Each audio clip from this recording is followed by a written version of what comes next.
Moving right along with our 5.7 lesson, we now have x to the negative 2/3 power that we're looking at.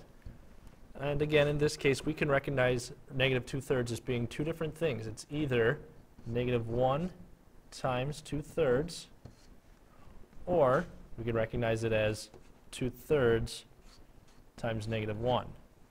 If we were to recognize it as the top one, the negative 1 times 2/3, then we would say that we have x to the negative 1 to the 2/3 power, in which case this becomes the reciprocal, 1 over x to the 2/3 power. We can distribute the 2/3 power to each piece individually because this is a division problem, not subtraction or addition, in which case we have 1 to the 2/3 and x to the 2/3. And our properties from before tell us that this is now cubic root of 1 squared over cubic root of x squared. But 1 squared is just 1, and the cubic root of 1 is just 1.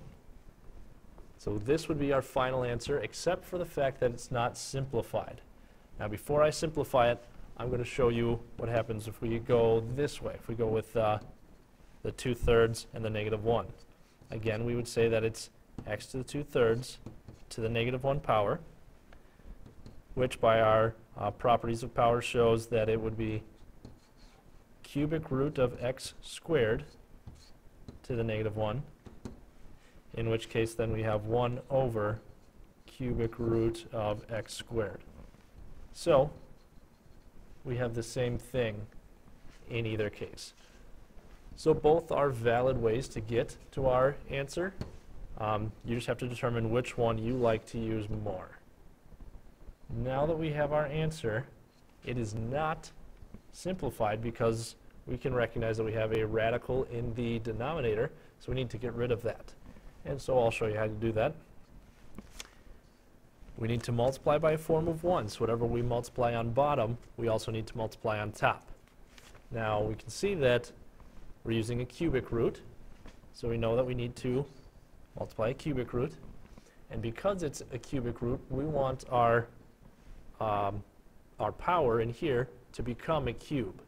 So since we have x to the 2, we need to make it x to the 3. So we would just use x to the 1, because x to the 2 times x to the 1 will become x to the 3. So we need to make sure that we're multiplying by the same thing on top then. So cubic root of x, or x to the 1. When we multiply these out, 1 times cubic root of x leaves cubic root of x, and the cubic root of x squared times the cubic root of x leaves the cubic root of x cubed. The cube and the cube kind of cancel each other out here, and we're left with the cubic root of x over x. And so in the end, this is our final answer. Moving on to D, because I showed you both ways before, I'm only going to show you just the one way here. So when we recognize our negative 3/4 as our power, we're only going to recognize that as the 3/4 times negative 1, in which case we'd say that we have y to the 3/4 power to the negative 1. From here we say that that will become 4th root of y cubed to the negative 1,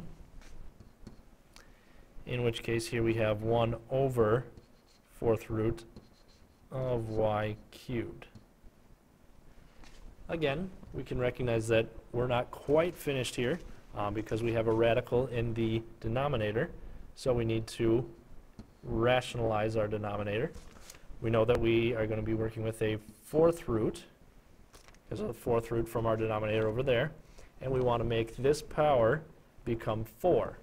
So we need to be multiplying by a y to the 1st power, because we already have y to the 3rd power.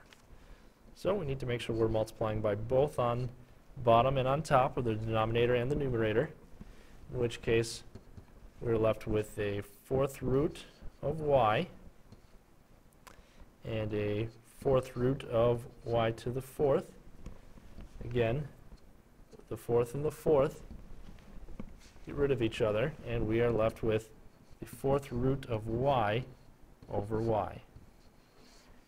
And in this case, this is our final answer. Moving on to simplifying other radical expressions. In these cases, our index is not the same. So we can't just go ahead and take them out of each other because they don't necessarily coincide. So we need to get them into forms that do work. So what we can do is recognize that 16 is the same as, we keep our sixth root, but use 2 to the fourth power. And we have to keep our third root of 2. Now that we have things looking like this, we can change it into our rational exponent form. So we'd say that this is now 2 to the 4 over 6 power.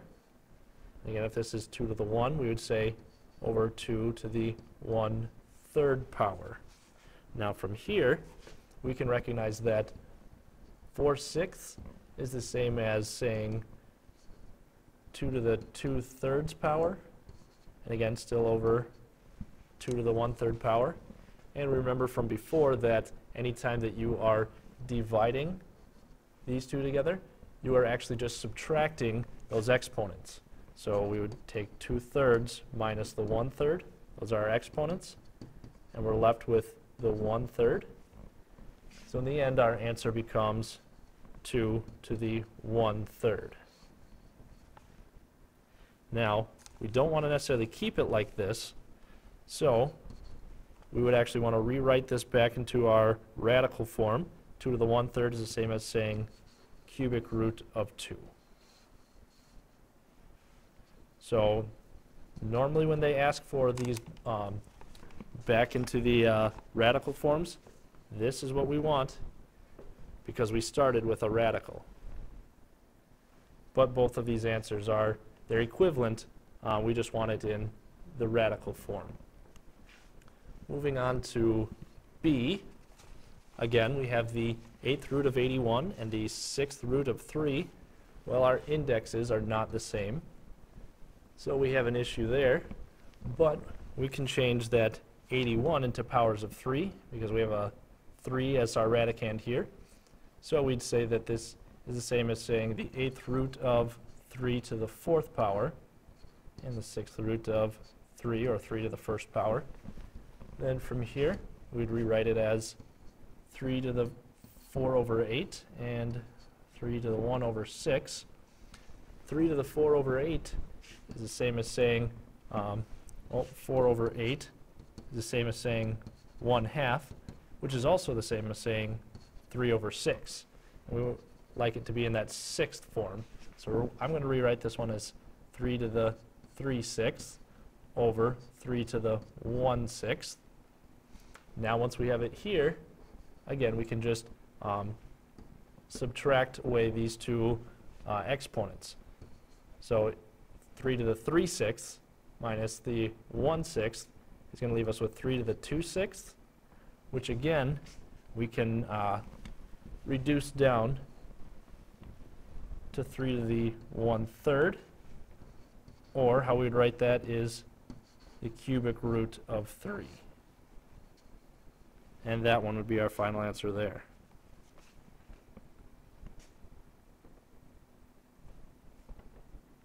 Moving right along with these, we now have the 6th root of 4x to the 4th power.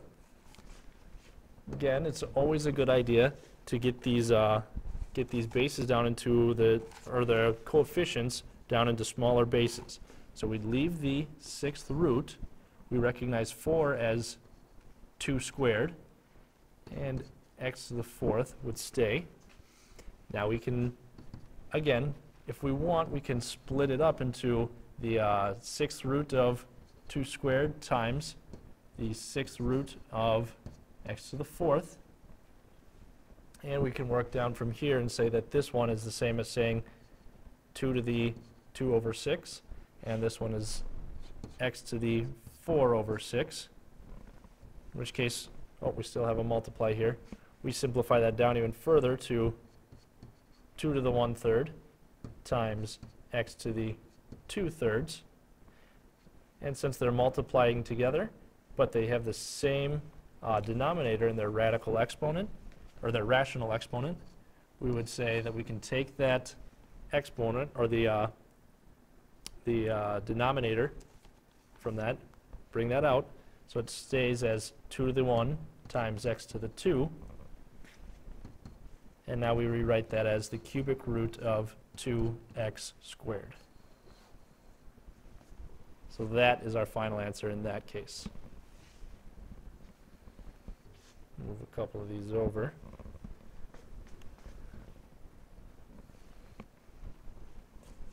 Looking at D here, again we have the 4th root of 9z squared. Well, 9 we can rewrite as 3 squared, so we have the 4th root of 3 squared z squared. So again, we can break this up if we want, or we can just directly go from the index of 4 and apply it to each of these. So we know that we have, oops, I want that in black, 3 to the 2/4 power and z to the 2/4 power. And from here we recognize that 2/4 is the same as 1/2 in each case. And since they both have the 2, we'd say that we can put it back into an index of 2, which is the same as just saying the square root of, oops, I went black again, 3 to the 1 and z to the 1. Or we can just say the square root of 3z.